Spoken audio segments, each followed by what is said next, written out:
அதான் 2 கிளவி பேசிட்டு போகுது, மாசமான 1000 ரூபா கொடுப்பாங்களாமேன்னு. இனிமேல் நம்ம எங்க மாசமாகிறது அப்படின்ட்டு இந்த வயசான கிளவி நிலம் பேசிட்டு போகுது. ஒரு மீம்ஸ் போட்டிருக்கான் ஒரு தம்பி, இப்ப பிரமாதமா சிந்திக்கிறான். சூப்பர், அண்ணன் சூப்பராக பேசிட்டார்ல, நல்லா இருந்துச்சா, கேட்டிங்களா? ஓகே. அதாவது நான் ஒன்று சொல்கிறேங்க, 60 வயசில் கூட ஒருத்தர் குழந்தை பெற்றுக்கலாம் அப்படின்னு சொல்லிட்டு ஒருத்தர் காட்டிக்கிட்டு இருக்கிறாரு. சரி, அது தப்பே கிடையாது, அவங்கவுங்க சுய விருப்பம், அது பெற்றுக்கலாம், அது பெற்றுக்க கூடாதுன்னு அங்கே எதுவுமே சொல்லலை. பட்டு அண்ணன் ஒரு ஸ்டேஜில், நம்ம ஒரு ஸ்டேஜ் கிடச்சிச்சின்னா அந்த ஸ்டேஜில் எப்படிலாம் பேசக்கூடாதுன்னு சொல்லிட்டு ஒரு ஆள்கிட்ட கற்றுக்கணும்னா அந்த ஆள்கிட்ட தான் கற்றுக்க முடியும். ஏன்னா இவர் நீங்கள் பெருசாக பேசுகிறீங்க பார்த்தீங்களா, பெண்கள்னாலே வந்து இவர் ரொம்ப மதிக்கக்கூடியவர் அப்படிலாம் வந்து நிறைய பேர் பேசிகிட்டு இருக்கீங்க. இவர் ஒரு சில இடத்துல நீங்கள் பார்த்தீங்கன்னா பெண்களை ரொம்ப தரக்குறைவாக உட்காந்து பேசியிருக்காரு. ஏன் இவரோட ஒரு சில விஷயத்தில் கூட இப்போ ஒரு வருஷத்துக்கு முன்னாடி ஒரு விஷயம் நடந்துச்சு, விருகம்பாக்கம் ஸ்டேஷன், ஞாபகம் இருக்குன்னு நினைக்கிறேன். அதில் ஒரு விஷயம் நடந்துச்சு. அந்த விஷயத்தில் அந்த லேடியை எந்தெந்த மாதிரிலாம் டார்கெட் பண்ணி எவ்வளோ கேவலமாக ப்ரெஸ் மீட்டில் பேச முடியுமோ அவ்வளோக்கு அந்த பேசினார். இவர் தான் பெண்ணியத்தை மதிக்கிறவர், நல்லா தெரிஞ்சுக்கப்பா, நல்லா தூக்கி வச்சு கொஞ்சிக்கிங்க. அண்ணன் நீ இன்னும் பேசினேன்னு சொல்லிட்டு நல்லா கொஞ்சி தூக்குங்க. 70 வயசு நடிக்கிறாருங்க, 70 வயசு நடிக்கிறான்டா, அதான் நடிக்க பிரச்சனையே.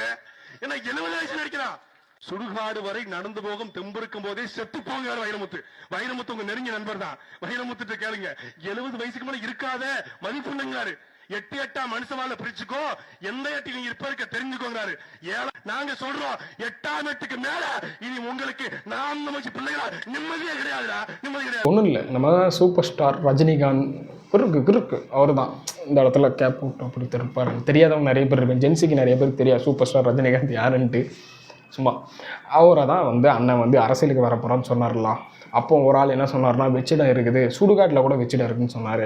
இவர் என்ன சொல்கிறாரு, 80க்கு மேலே இருக்கவே கூடாது, 70க்கு மேலே 8 வாழ்க்கையே பிரிச்சுக்கு அப்படின்னு சொல்கிறாரு. உங்கள் வைரமுத்துட்டு போய் கேளுங்க அப்படின்னு சொல்லிட்டு அண்ணன் சொல்கிறது என்ன சொல்ல வர்றாருன்னா, ரஜினிகாந்த் ஒரு மனுஷன் இருக்காதரா போயிடுறா அப்படின்னு சொல்லிட்டு அண்ணன் சொல்கிற மாதிரி தான் சொல்கிறார். இதுக்கு என்ன மீனிங் எடுத்துப்பீங்க? இங்கே சூப்பர் ஸ்டார் ரசிகர்கள்லாம் முட்டு கொடுத்துட்ருக்கீங்க, முரட்டு மூத்து இந்த நாம் தமிழர் கட்சிக்கு. அதாவது நிறைய பேர் என்ன, விஜய் ரசிகர்களுக்கு எதிராக நம்ம வந்து இவர் பேசுகிறாரு, நீ சீமானும் பேசுகிறாரு, நம்ம சாட்டை திரும்பனும் பேசுகிறாரு அப்படின்னு சொல்லிட்டு இங்கே நிறைய பேர் என்ன பண்ணிட்டு இருக்காங்கன்னா, ரஜினிகாந்த் அவர்களை இவங்க எப்படிலாம் முன்னாடி பேசுனாங்கலாம் மறந்துட்டானுங்க. ஆனால் இவனுக்கு வேற வெக்கமான சூடு சொல்கிறாலாம் எதுவும் இருக்காது போல். இந்த இப்படிலாம் கேவலமாக பேசி வச்சுருக்காங்க. இவனும் முரட்டு முட்டு கொடுத்துட்டு இருக்கானுங்க. டிஎம்கே கொடுக்குதோ இல்லையோ, ரஜினிகாந்த் ரசிகர்கள் இங்கே பாதி பேர் முரட்டு குத்து. ஏன்னா விஜய் அவர்களுக்கு ஆப்போசிட்டாக இவங்களும் இருக்காங்களாம். அதனால் என்ன பண்ணுறாங்கன்னா, விஜய் அவர்களுக்கு எதிராக எவன் பேசினானோ அவனுக்கு போய் கீழே கமெண்ட் செக்ஷனில் கதறிட்டு இருக்கிறானுங்க. நானும் பார்த்துட்டு தான் இருக்கிறேன். இந்த அவனை பேசி வச்சுருக்கேன்டா, ஏன்டா அவங்களுக்கு கொஞ்சம் கூட வெக்கம் மானம் சூடு சொரணை அவங்கள மாதிரி உங்களுக்கும் இல்லை, சோத்துக்கு பதிலாக வேறு எதாவது எடுத்து திங்குறோம் அப்படின்னு நினச்சிங்கன்னா நீங்களும் அவங்களும் ஒன்றே தான். சகோதரி பேசினாங்க. ஆனால் நான் ஒன்று ஒத்துக்கிறேன், சீமான் இந்நேரம் தமிழ்நாட்டினுடைய முதலமைச்சராக இருந்தார்னா இந்நேரம் காவிரிலேருந்து தண்ணியை கொண்டு வந்திருப்பார், ராணுவத்தை அனுப்பி குடுறையா இங்கேருந்து பாமுட்டு அந்த டேமை ஒட்டைச்சு கொண்டு வந்திருப்பார். இருங்க கொஞ்சம் அமைதியா இருங்க, இல்ல கேளுங்க கொஞ்சம் அமைதியா இருங்க. மேடையில் ஆவுன்னு கத்தனா போதா சார்? அதை தானே சீமான் பண்றாரு. நான் திரும்ப சொல்லிட்டு இருக்கிறேன், இந்த நாம் தமிழரில் இருக்க அத்தனை பேருமே ஒரு டிபேட்டுக்கு போகாதீங்க, போனால் பயங்கரமாக அசிங்கப்படுத்துகிறாங்க. எல்லா கட்சிக்காரங்களும் உங்களை அசிங்கப்படுத்துகிறாங்க. அந்த ஸ்டேஜ்லேயே மிகப்பெரிய ஜோக்கராக தெரிகிறது யாருன்னு பார்த்தீங்கன்னா நாம் தமிழர் மட்டும்தாங்க. போகிற இடம்லாம் அட்டி வெளுத்து விட்டுறாங்க. ஏன்னா அண்ணன் பேசி வச்சிருக்கிறது அப்படி. இப்போ சொல்கிறான் பார்த்தீங்களா, பாம்பு வச்சு தகர்த்துருவாங்க அப்படின்ட்டு. இதெல்லாம் வந்து அண்ணன் வந்து சும்மா சொன்னார், இளைஞர்களை போய் என்ன பண்ணுவேன் அப்படின்னு சொல்லிட்டு சொன்னார்ல, அதான் அடித்தளம். ஒரு டிபேட்டுக்கு போனால் அந்த டிபேட்டில் வச்சு செஞ்சு விட்றாங்க, எதுவுமே இவங்களால பேச முடியல. தயவு செஞ்சு சொல்கிறேன்டா, திருதுங்க. இப்போ திரும்பவும் நீங்கள் போய் ஒவ்வொரு இடத்துல போய் அசிங்கப்படுறதுக்கு சத்தடாமல் இருந்துக்கிட்டு உங்கள் அண்ணனை சாட்டை அண்ணனை வந்து ஒரு வீடியோ போட சொல்லிட்டு அப்படின்னு சொல்லிட்டு ஃபயரை விட்டு அந்தால போங்க, என்ன இதுதான் உங்களோட அரசியல் இருக்க போகுது அப்படி இருந்துட்டு எதுக்கு ஒவ்வொரு டிபேட்டில் போய் அசிங்கப்பட்டுட்டு மீம் ஆகி ட்ரோல் ஆகி எதுக்கு கேவலமாக இருக்குது உங்களை பார்க்குறது. ஏன்னா உங்களுக்கு எதுக்கு இவனு திரும்ப டிபேட் போகிறாங்களா, நான் சொன்ன மாதிரி மானம் ரோசம் வெக்கம் சூடு சோரணை இதெல்லாம் மனுஷனுக்கு இருக்கணும். இதில் ஏதாவது 4-5 இருக்கணும். இவனுக்கு அது சுத்தமாக கிடையாது. அதனால தான் அசிங்கப்பட திரும்ப அவனுக்கு வந்து 15 வருஷமாக ஒருத்தன் அசிங்கப்படுறதுனால அது அவனுக்கு அந்த அசிங்கம் பழகிருச்சுன்னு நினைக்கிறேன். இல்லைனா அவனுக்கு அந்த நாம் தமிழர் யாருக்குமே அந்த இதெல்லாம் இருக்காது போல்.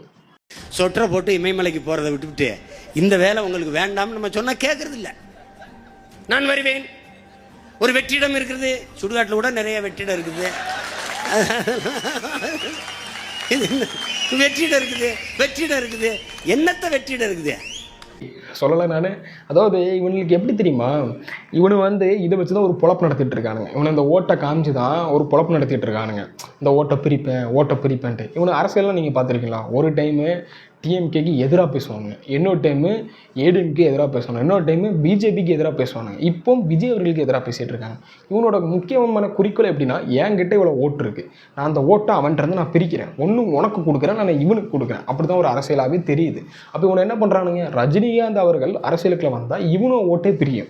அப்படி பிரியும் பட்சத்தில் பாதிப்பு யாருக்கு? நம்மளே இதை வச்சா பொழப்பு நடத்திட்டு இருக்கோம். ஒரு 20-25 லட்சம் ஓட்டை வச்சு பொழப்பு நடத்திட்டு இருக்கோம். ரஜினிகாந்த் அவர்கள் உள்ளே வந்துட்டாங்க அப்படின்னா இந்த ஓட்டில் ஒரு 10 லட்சம் போயிடுச்சுன்னா நம்மளை நாயாக கூட ஏற்கனவே மதிக்க மாட்டானுங்க. இதில் இன்னும் நம்மளை மதிக்காம போயிடும், நம்ம இதை வச்சு பண்ணுற அரசியல் போயிருமே அப்படின்னு நினச்சிட்டு இவர் என்ன பண்ணுறாருன்னா, இந்த மாதிரி யாரெல்லாம் இந்த மாதிரி வராங்க, ஒரு பப்ளிக்கில் ஒரு செலிப்ரிட்டிலேருந்து யாராவது வராங்க, இந்த மாதிரி ஒரு ரொம்ப பயங்கரமான ஒரு தொண்டர்களையோ இல்லைன்னா ரசிகர்களையோ வச்சுருக்கீங்க யார் வந்தாலும் கடிக்க ஆரம்பிச்சுருவாங்க. விஜய் அவர்களுக்கும் அதே தான் பண்ணாங்க. எதுக்கு இவனை ஆரம்பத்தில் சப்போர்ட் பண்ணணும் அப்படின்னா, 40 லட்சம் ஓட்டு வாங்கும் போதில், நாடாளுமன்றத்தில் 40 லட்சம் ஓட்டு வாங்கும் போதில் விஜய் அவர்களை காரணம் காட்டி மைக்கை கையை பிடிக்கிட்டுமா இன்னும் ஓட்டு போட வச்சுட்டு இருந்த சாட்டையும் சீமானவர்களும் பிச்சை எடுத்தானுங்க. அதை வச்சு நம்ம ஓட்டை வாங்கிடலாம் அப்படின்ட்டு. அதுக்கப்புறம் விஜய் அவர்களை கூட்டணிகளை இழுத்து போட்டு நம்ம ஒரு இதை பண்ணிக்கலாம் அப்படின்னு சொல்லி நினச்சாங்க. அது நடக்காமல் போயிடுச்சு.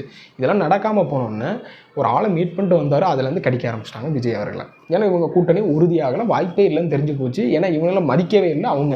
அதனால இவனை திரும்ப விஜய் அவர்களையும் கடிக்க ஆரம்பிச்சிட்டாங்க. ஏதோ அசைன்மெண்ட் போல் அது தெரில நமக்கு, திரும்ப கடிக்க ஆரம்பிச்சிட்டானுங்க. இன்ன வரைக்கும் கடின்னு கடிச்சிட்டு இருக்கிறானுங்க. அதுக்கப்புறம் இப்போ தனுஷ் வராரு. இப்போ சொன்ன மாதிரி 19 லட்சம் ஓட்டு போயிருச்சா, 40ல் 20 லட்சம் பேர் விஜய்க்கு அவர்களுக்கு ஓட்டு போட்டாங்களா? இப்போ தனுஷ் அவர்கள் வாரேன்னு சொன்னாங்களா, திரும்ப கடிக்க ஆரம்பிச்சிட்டானுங்களா?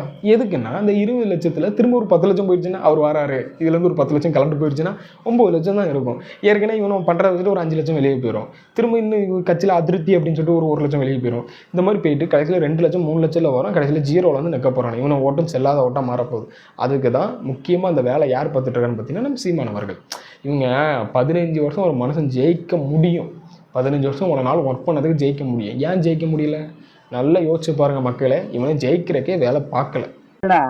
கணிதமேதே ராமானுஜம் பிறந்த நாட்டுல அவன் கூட்டத்துக்கு இல்ல 1-2 ஒழுங்கா தெரியாதவன்லாம் நிதியமைச்சர் ஆயிட்டான். என்னன்ப என எழுத்தன்பை வீரண்டும் கண்ணன்ப வாழும் இருக்குங்கிறான் வள்ளுவ பெருமகன். அண்ணன் தெளிவாக திருக்குறள் சொல்கிறாரா? எல்லாம் சொல்லுவார். அதெல்லாம் கொஞ்சம் ஏதாவது போய் மனப்பாடம் பண்ணிட்டு வர்றாரு. ஆனால் அர்த்தம் தான் தெரியாது.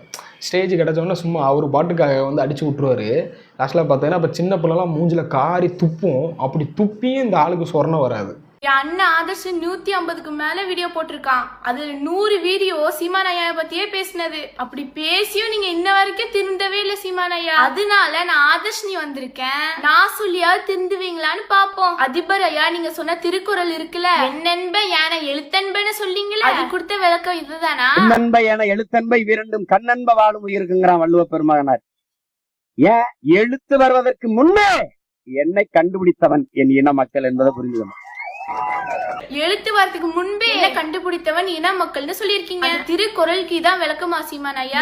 அப்படின்னா கணிதம்னு சொல்றாங்க. கணிதம் மற்றும் மொழி ஆகிய இரண்டும் பூமியில் வாழும் மனிதர்களின் 2 கண்கள் போன்றவே ஆகும். உடலுக்கு கண்கள் எவ்வளவு முக்கியமோ அவ்வளவு முக்கியம் அறிவுக்கு என்னும் எழுத்தாகும். கீழே உட்கார்ந்திருக்கும் நாம் தமிழர் தம்பிங்களா, அவர் சொன்ன திருக்குறளுக்கு அவர் தப்பா விளக்கம் கொடுக்கிறாரு. அதுக்கு நீங்க எல்லாம் கை தட்டுறீங்க. இப்படிதான் உங்க பிள்ளைங்களை நீங்க படிக்க வைப்பீங்களா? நீங்க கை தட்டுறதுனாலதான் அவர் தப்பா சொல்றாரு. சீமானையா, தயவு செஞ்சு தப்பா மக்களுக்கு சொல்ல வேண்டாம். வீடியோ பிடிச்சிருந்தா லைக் பண்ணுங்க, ஷேர் பண்ணுங்க, ஃபாலோ பண்ணுங்க.